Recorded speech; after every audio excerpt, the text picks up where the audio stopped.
Assalamualaikum warahmatullahi wabarakatuh.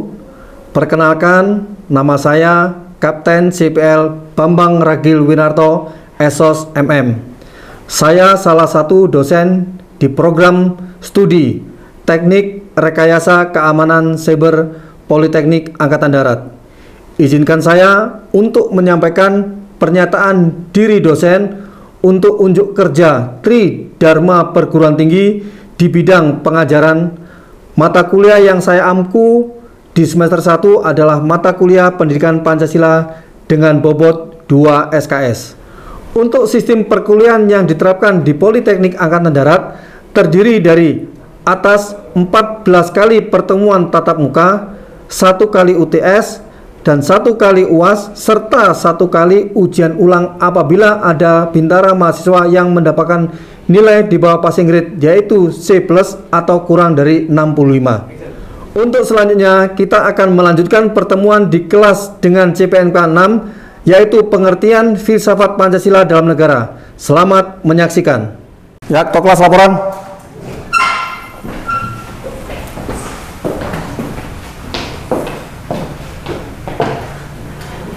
Izin duduk. Siap, gerak.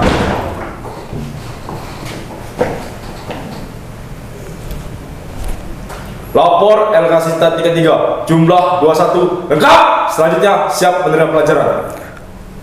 Lanjutkan dengan kegiatan berdoa terlebih dahulu. Kerjakan. Kerjakan. Izin berdiri. Sebelum mulai pelajaran, marilah kita mengucapkan Pancasila dan menyanyikan lagu Pada Negeri. Pancasila. Pancasila. Satu. Ketuhanan yang Maha Esa. Dua. Kemanusiaan yang adil dan beradab. Tiga. Persatuan Indonesia. Empat. Kerakyatan yang dipimpin oleh hikmat kebijaksanaan. Dalam permusyawaratan perwakilan. Lima. Keadilan sosial bagi seluruh rakyat Indonesia. Marilah kita menyanyikan lagu Padamu Negeri. Contoh suara. Hitungan ketiga, samakan suara. 1, 2, 3. Kegiatan 4, lagu dimulai. 1, 2, 3, 4. Padamu negeri kami berjanji, padamu negeri kami berbakti, padamu negeri kami mengabdi, bagimu negeri jiwa raga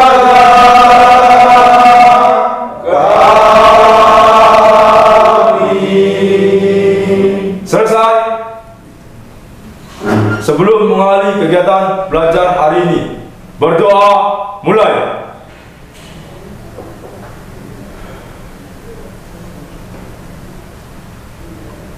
Selesai. Istirahat tempat. Gerak. Selamat pagi semua. Yuk. Baik, assalamualaikum warahmatullahi wabarakatuh. Ya, kita sekarang pada mata kuliah Pancasila. Sebelumnya, hari ini sehat semua? Saya ngecek dulu. Gimana kegiatan untuk tugas-tugas sudah dikumpulkan semua ya kemarin. Ya, sebelum melaksanakan mengawali kegiatan belajar mengajar, saya akan mengecek terlebih dahulu kuliah yang kemarin sudah saya berikan, yaitu mengenai apa kemarin? Filsafat Pancasila. Yang kemarin, hari ini filsafat Pancasila. Yang kemarin adalah demokrasi Pancasila. Ya. Saya akan mengecek terlebih dahulu. Saya akan memberikan pertanyaan. Jadi saya akan mengetahui sejauh mana kalian menerima pelajaran yang kemarin. Pertanyaan yang pertama, ya silakan nanti menjawab. Yang menjawab langsung otomatis nilai akan ada penambahan. Yaitu apa yang dimaksud dengan demokrasi Pancasila? Ya, silakan. Siap, izin dengan Bang Masis Sabtu Bintang Wijaya, nomor induk mahasiswa 20220718-E. Izin menjawab. Oh ya, ini saya absen dulu. Yang dimaksud dengan demokrasi Pancasila adalah sistem demokrasi yang berlandaskan pada nilai-nilai Pancasila sebagai ideologi negara, di mana pada sistem demokrasi ini mengutamakan kepentingan musyawarah untuk mencapai mufakat dengan tetap menjunjung tinggi nilai-nilai kemanusiaan serta keseimbangan antara hak dan kewajiban. Selesai. Wah, tepuk tangan dulu. Jadi pada dasarnya demokrasi Pancasila diterapkan dalam proses pengambilan keputusan itu tidak boleh sepihak atau tidak boleh mengutamakan kepentingan pribadi atau golongan. Jadi harus musyawarah dulu, tidak asal ya udah setuju di lingkungan kita tapi belum tentu bagus untuk kepentingan umum. Jadi utamakan kepentingan umum dulu di atas kepentingan pribadi atau golongan. Nah, pada prinsipnya seperti itu. Karena kalian sudah jelas sudah menguasai tentang demokrasi Pancasila mata kuliah yang kemarin, saya lanjutkan untuk kita mempelajari bab selanjutnya atau materi selanjutnya, yaitu mengenai landasan filsafat Pancasila. Kemudian landasan epistemologi, yaitu Pancasila sebagai ilmu atau sumber segala ilmu, pengetahuan, kemudian teori kebenaran atau watak pengetahuan. Dan yang ketiga adalah landasan aksiologi, yaitu Pancasila, yaitu sesuatu yang diinginkan atau disukai atau yang baik. Nah, ini adalah penjelasan dari Pancasila sebagai ontologis, landasan ontologis Pancasila.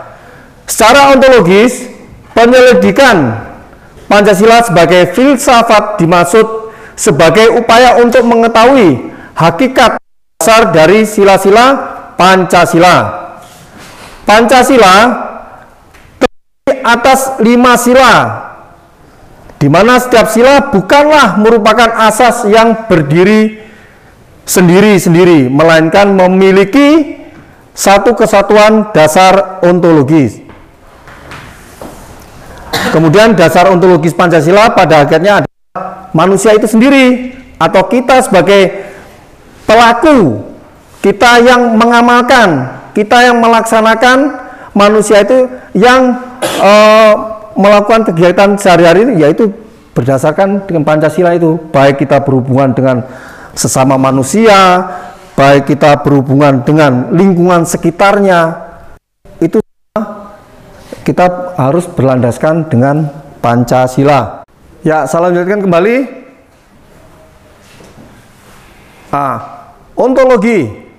Ontologi Pancasila, yaitu ontologi berusaha menelisik hakikat segala hal. Contoh apa?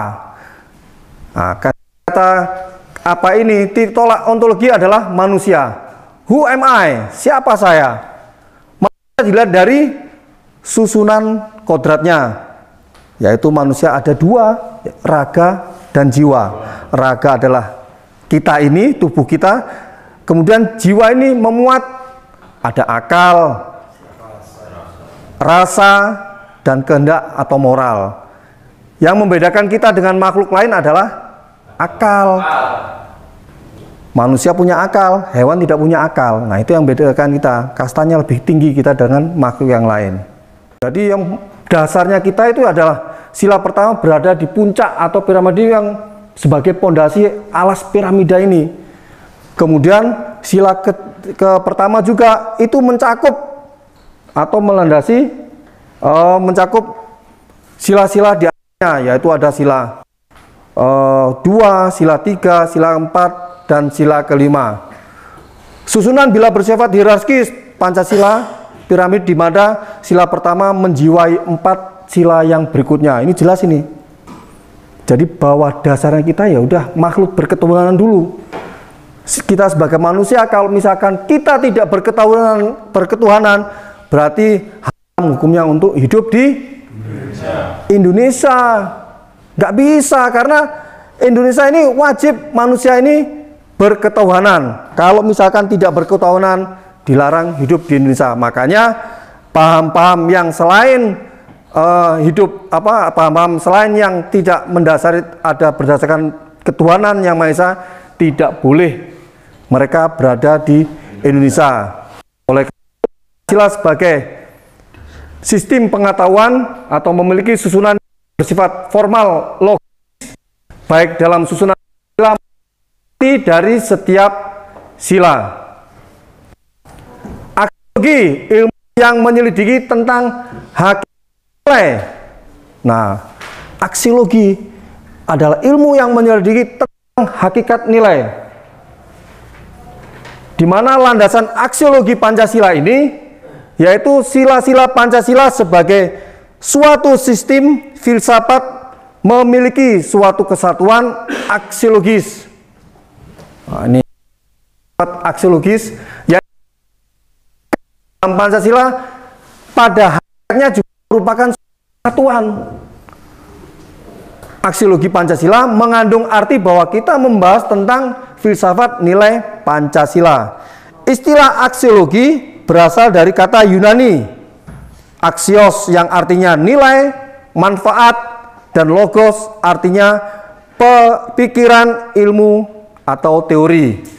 Nilai dalam atau berasal dari kata Latin yang artinya kuat, baik, berharga. Pada sesuatu sifatnya abstrak yang dapat diartikan sebagai kebaikan atau kebaikan. Nilai itu suatu yang berguna. Nilai juga mengandung harapan akan sesuatu yang diinginkan. Nah, yang tadi saya jelaskan ini tingkatan nilai filsafat Pancasila. Ada 3 tingkatan nilai dalam filsafat Pancasila. Yang pertama adalah nilai dasar, yaitu asas yang diterima sebagai dalil yang mutlak, benar, dan tidak perlu dipertentangkan, yaitu nilai ketuhanan. Jelas, tidak usah, udah nggak usah didebatkan lagi kalau masalah ketuhanan. Mohon dipertimbangkan apa ini, nggak ada, udah selesai urusan. Kalau bahas masalah ketuhanan itu wajib hukumnya dan mutlak, itu ada undangan dan tertera semuanya ada. Kemudian 2 instrumental, yaitu nilai yang berbentuk norma sosial dan norma hukum yang selanjutnya akan terkristalisasi dalam pertautan dan mekanisme lembaga negara. Nah, di dalamnya lembaga negara ini yang mengesahkan atau mengkristalkan, mengeratkan, membuat undang-undang itu. Dan yang ketiga adalah nilai praktis yang dilaksanakan dan kenyataan merupakan batu ujian apakah nilai dasar dan instrumental tersebut berlaku di masyarakat. Nah, semua sudah tersusun, sudah disahkan, dan tinggal mengaplikasikannya di masyarakat itu.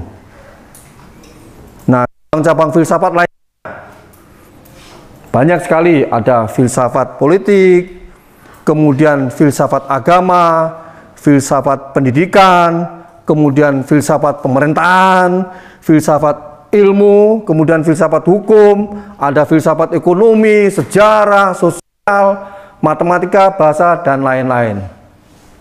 Nah, itu yang mengandung nilai-nilai filsafat. Yang selanjutnya, Pancasila sebagai sistem filsafat. Apa itu sistem? Yaitu sistem adalah sesuatu yang berhubungan, tidak bisa dipisahkan. Sistem tidak bisa dipisahkan. Nah, seperti contoh ini, bisakah misalkan suatu kendaraan atau sepeda ini dipisahkan? Tidak akan bisa berjalan kalau misalkan salah satu ini dicopot atau salah satu tidak dipasang, tidak akan bisa berjalan, tidak akan bisa digunakan. Diambil aja satu rodanya atau diambil aja satu jerujinya atau apa, nggak bisa, karena ini udah merupakan suatu sistem yang harus terpasang dan harus saling mengait. Karena sistem pada umumnya mempunyai yang pertama, sesuatu memiliki satu bagian, kemudian bagian-bagian yang kedua, bagian-bagian tersebut mempunyai fungsi sendiri-sendiri. Ya, fungsinya jeruji untuk menggerakkan rodanya untuk bergerak maju ke depan, setirnya untuk mengarahkan, dan lain-lain. Saling berhubungan dan saling ketergantungan. Nggak bisa rantai aja, misalkan tidak ada gearnya, nggak bisa. Nah, karena itu mengait di sini. Kemudian keseluruhan dimaksud untuk mencapai suatu tujuan tertentu. Nah, tujuannya apa? Kita menggunakan biar cepat, biar lancar, kita biar segera ke tempat asalnya itu. Kemudian yang kelima adalah terjadi dalam suatu lingkungan yang kompleks, yaitu lingkungan kompleks kita di seluruh Indonesia ini. Nah, bagaimanakah dengan Pancasila yang merupakan sila-sila itu 1, 2, 3, 4, 5? Pancasila sebagai suatu sistem filsafat. Sila dalam Pancasila merupakan kesatuan organis yang berkaitan, berhubungan dan saling mengaktualisasikan.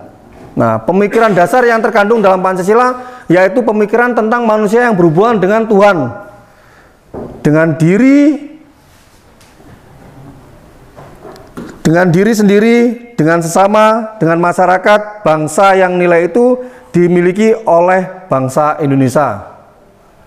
Nah, ini yang tadi, piramid ini. Sila yang di depannya mendasari, meliputi, menjiwai sila di belakangnya, atau sesuai yang didasari. Yang pertama sila Pancasila, sila pertama ini. Untuk lebih gampangnya, sila 5 dijiwai oleh sila 1, 2, 3, 4. Sila keempat dijiwai sila 1, 2, 3 dan menjiwai sila kelima. Sila 3 dijiwai sila 1, 2 dan menjiwai sila 4 dan 5. Sila dijiwai sila 1 dan menjiwai sila 3, 4 dan 5. Kemudian sila 1 menjiwai sila 2, 3, 4 dan 5. Sebagai sila di belakang sila itu adalah pengejelmaan atau pengkhususan sila-sila yang lebih sempit luasnya tapi lebih luas sifatnya.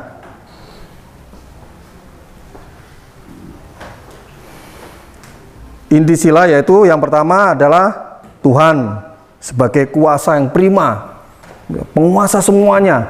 Tidak ada yang bisa membandingkan, tidak ada yang bisa menyamai. Kemudian manusia, makhluk individu kita ini manusia makhluk individu. Kemudian rakyat, ya semuanya sebagai unsur yang mutlak di negara. Negara kalau nggak ada rakyat bukan negara. Yang harus bekerja sama dan bergotong royong, semua harus bareng-bareng, tidak ada yang sifatnya individu. Kemudian adil memberikan keadilan kepada diri sendiri dan orang lain yang memiliki haknya. Nah, harus adil. Kita cara hidupnya kayak gimana, cara bersosialisasi dengan masyarakat. Ya baik.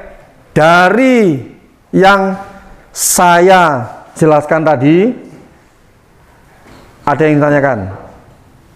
Siap, izin. Ya, silakan.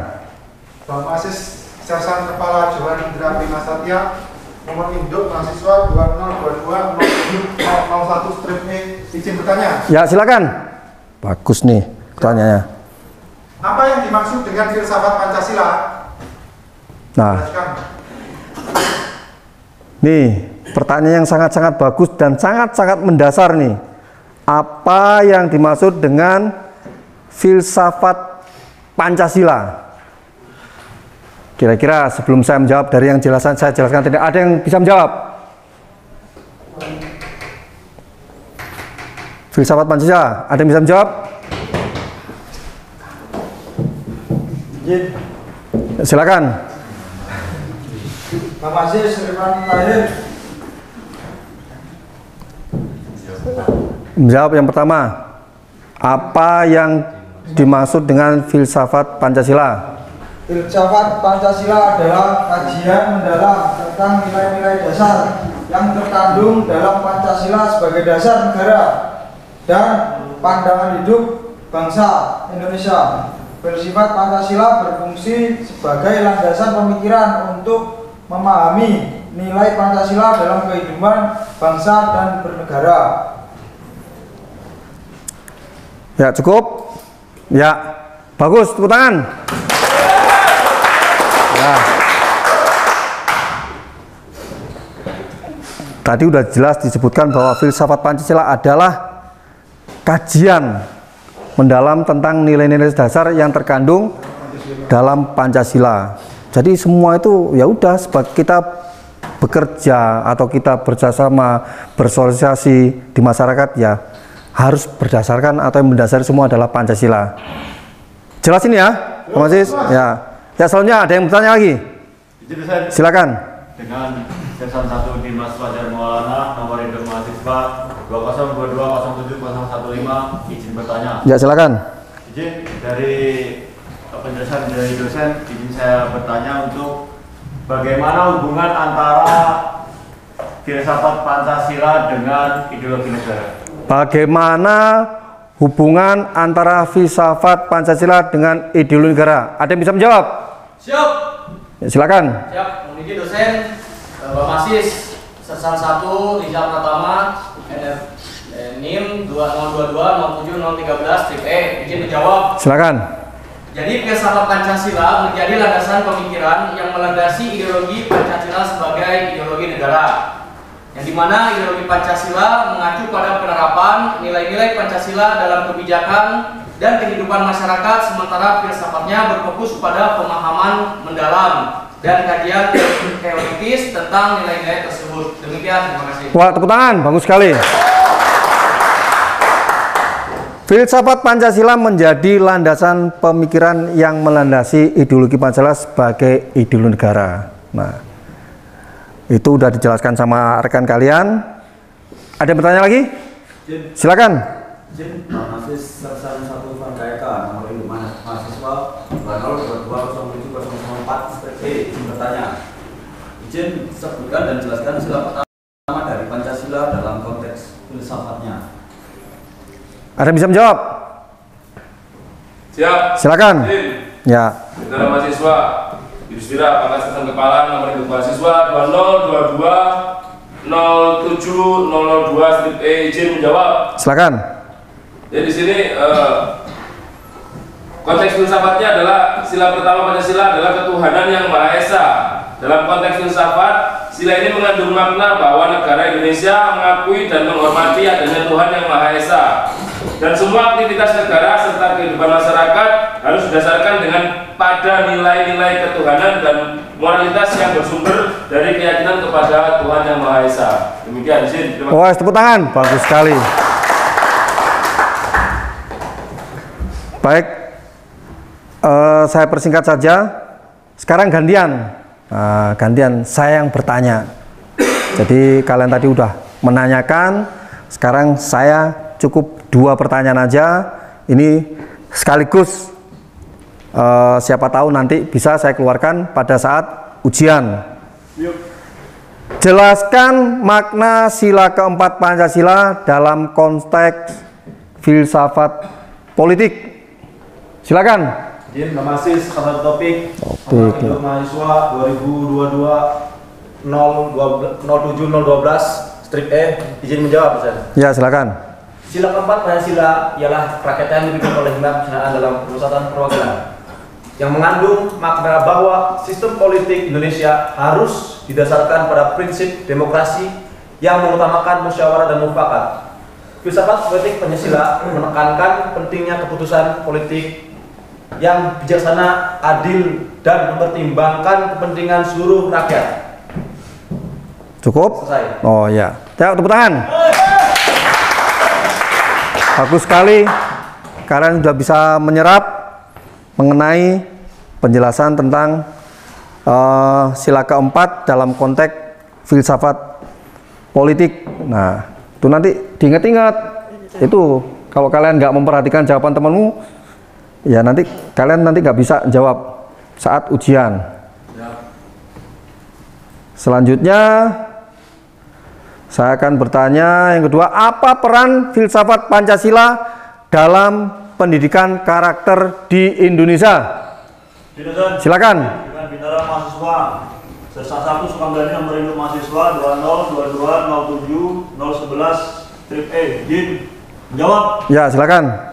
Filsafat Pancasila berperan penting dalam pendidikan karakter di Indonesia karena nilai-nilai yang terkandung dalam Pancasila menjadi landasan pembentukan moral dan etika generasi muda. Melalui pendidikan karakter yang berbasis Pancasila diharapkan tercipta individu-individu yang memiliki kepribadian yang sesuai dengan nilai-nilai kebangsaan seperti gotong royong, keadilan, dan cinta tanah air. Selesai. Ya, tepuk tangan. Baik, saya kira dari penjelasan semua udah bagus dan bisa dikatakan sempurna lah. Paling tidak nanti kalian bisa saat ujian itu adalah bahan untuk jawabannya. Sekali lagi dari penjelasan tadi atau nanti selanjutnya akan saya kirim untuk penugasan-penugasan untuk pertemuan yang akan datang. Kalian bisa dilihat di LSM ya, bisa lihat di situ. Nanti tugasnya saya kirim atau nanti saya kirim lewat ketua kelas. Silakan dikumpulkan pertemuan yang selanjutnya. Itu saja dari saya. Pelajaran hari ini cukup. Apabila ada kurang lebihnya, saya mohon maaf yang sebesar-besarnya. Akhirul kalam. Wassalamualaikum warahmatullahi wabarakatuh. Selamat pagi. Yo, teman.